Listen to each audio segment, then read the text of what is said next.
Wait. Is this Lex? It's Astrostetics. Let's get it, baby. The Mouse, Ricky Rouse versus the Kid 50 Cent. Y'all remember that beef?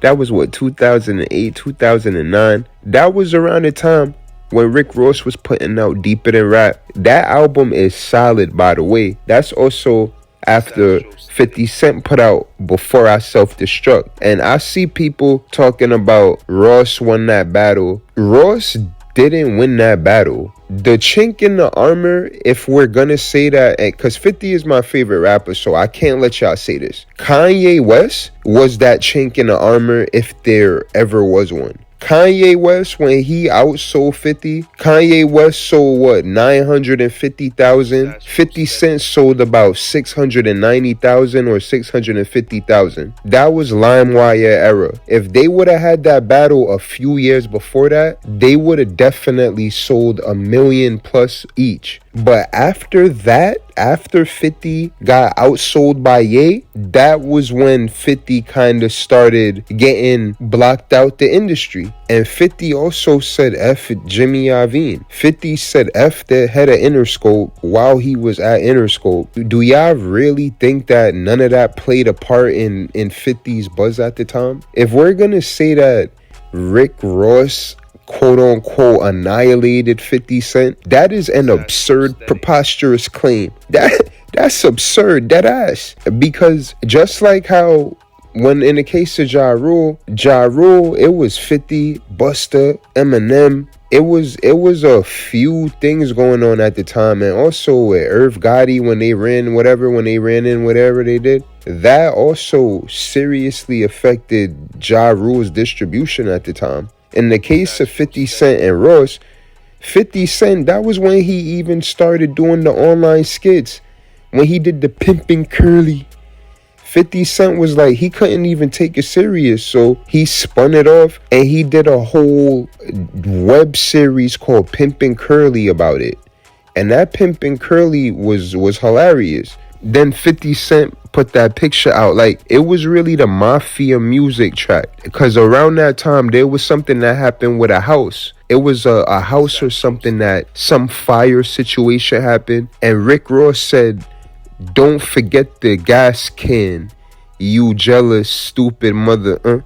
And when Ross said that, 50, he was going overseas. Yeah, like, 50 was going overseas. And he said, when I come back, I'ma F your life up. That's what 50 Cent said to Ross. Even at that time, Lloyd Banks came out. I think Yayo had something for Ross too. Banks dropped that track. I think it was called Officer Ricky. He was giving Ross bars, but Ross was calling him Lloyd Blanks. And around that time, 50 Cent was still like, he was still in the Cash King phase. 50 really kind of fell out of the Cash King phase when he lost one of those lawsuits. And he even ended up countersuing and winning the lawsuit. When it comes to how 50 falling off, Rick Ross had nothing to do with that. What Rick Ross did show though was that Ross showed that 50, he can't just get you out the game. And we could even say that Cameron, like, when 50 and Cameron went at it, when Cameron called up to Hot 97, 50 ain't clear Cameron. So, I mean, Cameron is Cameron. Dipset is Dipset.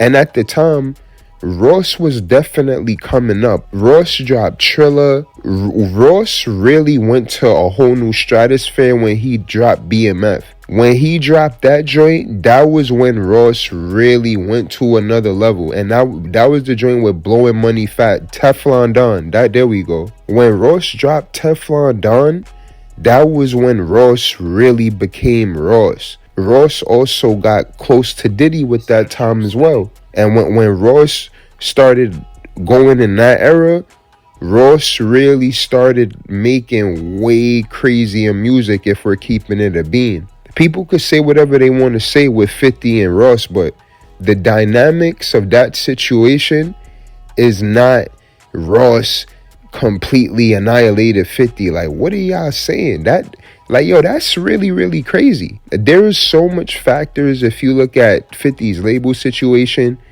If you even look at Jay-Z, remember when 50 had the vitamin water and he was running around?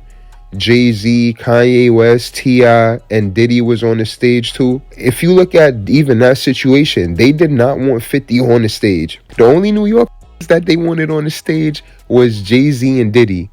Okay? They did not want 50 on that stage. But 50 was running around and he did that.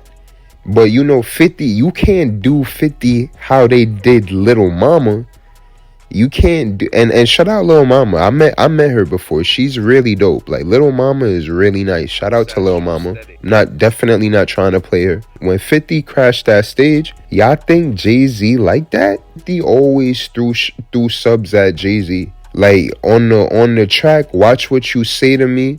I know y'all remember that with T.I. and Jay-Z. Jay-Z was dissing Wayne. He had some bars for Wayne on that. And 50 was also, when 50 dropped TOS, Terminate on Sight, 50 was going at it with T.I. a little bit on that track. It's multi-level. At one point, the industry was getting tired of Fifth. When Dr. Dre came out with the Beats by Dre headphones, 50 did the SMS audio thing, and he also did the vitamin water thing. He did the vitamin water deal.